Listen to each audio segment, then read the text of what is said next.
ലൈഫിൽ നമ്മൾ എവിടെ ഇരിക്കുന്നു അതായിരിക്കും നമ്മുടെ ലൈഫിന് വിശേഷിക്കുന്നത്, ഡിസൈഡ് ചെയ്യുന്ന ഒരു കാര്യമാണ്. ഞാൻ വിശ്വസിച്ചിരുന്ന കാര്യമില്ല, ഇറ്റ് വാസ് ട്രൂ. ഇപ്പം നമുക്ക് ഒരു കാര്യം തീരുന്ന ഒരു ഡ്രീം ഉണ്ടായിരിക്കും, എനിക്കിതായി തീരണം, ഇത് എനിക്ക് മേടിക്കണം. ബട്ട് എന്നാന്ന് പറഞ്ഞാൽ നമ്മുടെ ചുറ്റം മുഴുവൻ നെഗറ്റീവാണ്. നമ്മൾ പോസിറ്റീവ് എന്ന് പറഞ്ഞിട്ട് ഒരു കാര്യമില്ല. നമ്മുടെ ലൈഫിൽ അത് ഒരിക്കലും നേടാൻ പറ്റത്തില്ല. കാരണം ഒരു പോസിറ്റീവ് എന്ന് നമുക്കൊരു തരമില്ലതാണ്. നമ്മളൊരു ഡിസിഷൻ എടുത്ത് ഇത് അപ്രോച്ച് ചെയ്യാമെന്ന് വിചാരിക്കുന്നത് നെഗറ്റീവ്സ്, അതായത് പറ്റത്തില്ലട നെഗറ്റീവ്, അത് ആവത്തില്ല, അതെങ്ങനെ ഫുള്ള് നമ്മുടെ മനസ്സും ചെറിയ ഇത് നമുക്കൊന്നും പറ്റത്തില്ല.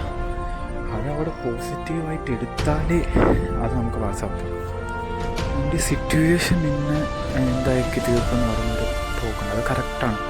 ഇത് വെച്ച് നോക്കാൻ നേരത്ത് നമ്മൾ എന്ത് വിചാരിക്കുന്നു, പിന്നെ നെഗറ്റീവ് കിട്ടും നമ്മുടെ ചുറ്റുമുള്ളവരെല്ലാവർക്കും നമ്മളൊരു ഏക്കലും ഡ്രീമുണ്ട്. പക്ഷേ അത് നമ്മുടെ ഇപ്പോഴത്തെ സ്ഥിതി വെച്ചാൽ അത് ഇമ്പോസിബിളാണ്, അതിൻ്റെയൊക്കെ ഹൈ ലെവലായിരിക്കും. പക്ഷേ എന്താണെന്ന് പറഞ്ഞാൽ നമ്മളത് മേടിക്കുന്ന നമ്മുടെ മനസ്സിലൊരു ആഗ്രഹം വരും മുളയ്ക്കണത്തേന്.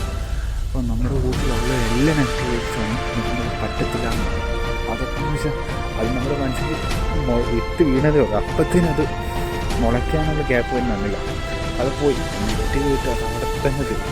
അതേ സമയത്ത് ചുറ്റം പോസിറ്റീവാണ് ആൾക്കാരെ, അവർ പറയില്ല നമുക്കൊരു തപ്പുണ്ട്, ഹാർഡ് വർക്ക് ചെയ്താൽ മതി, അതിനെന്താ വരും നമുക്ക് അങ്ങനെ ഒരു പോസിറ്റീവ് കാണും. കറക്റ്റായിട്ട് അതിന് തെറ്റായിട്ടുള്ള ഒരു മൈൻഡ് സെറ്റ് കറക്റ്റായിട്ട് വരും. ഇപ്പോൾ ഒരു കാറ് നേരത്ത് ഡാഡ് പറയുന്നത് ഇത് നമുക്കൊന്നും മേടിക്കാൻ പറ്റിച്ചൂടാണ്, റിച്ചുകാർ പറയുന്നത് എങ്ങനെ മേടിക്കാമെന്നുള്ളതിന് മാർഗമാണ് കാണിച്ചു. ഇതൊക്കെ ചെയ്താൽ നിങ്ങൾക്കൊണ്ട് ഇത് പറ്റുമെന്ന്. അതുതന്നെയാണ് നമ്മളുടെ ലൈഫിൽ നമ്മൾ ഒരാൾക്ക് ചെയ്ത് നോക്കുന്നത് ഏറ്റവും ഒരാൾ ചെറിയ ആഗ്രഹമായിട്ട്, പ്രത്യേകിച്ച് പിള്ളേരുടെ അടുത്ത് നമ്മൾ പോസിറ്റീവായിട്ട് പറഞ്ഞു കൊടുക്കാം.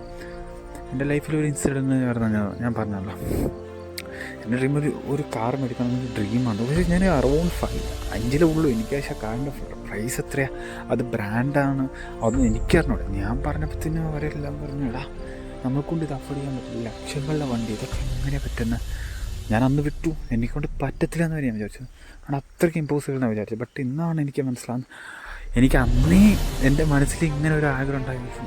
എൻ്റെ സറൗണ്ടിങ്സ് എല്ലാവരും പോസിറ്റീവ് തന്ന് അവൻ്റെ ഐഡിയ എന്താകണമെന്നൊരു ഗൈഡൻസ് തരാൻ എനിക്ക് ആരില്ല. ഇങ്ങനെ ലൈഫിൽ ഒരാൾക്ക് ഇങ്ങനെ ഒരു സിറ്റുവേഷൻ വരും, ഇങ്ങനെ പിള്ളേരുടെ മനസ്സിൽ ആഗ്രഹം വരുമ്പോൾ അപ്പം തന്നെ അതിന് പോസിറ്റീവ് കൊടുത്ത് ബൂസ്റ്റ് ചെയ്ത് കിട്ടാം, അപ്പോൾ ലൈഫ് സക്സസ് ആവും. It's come for 100%.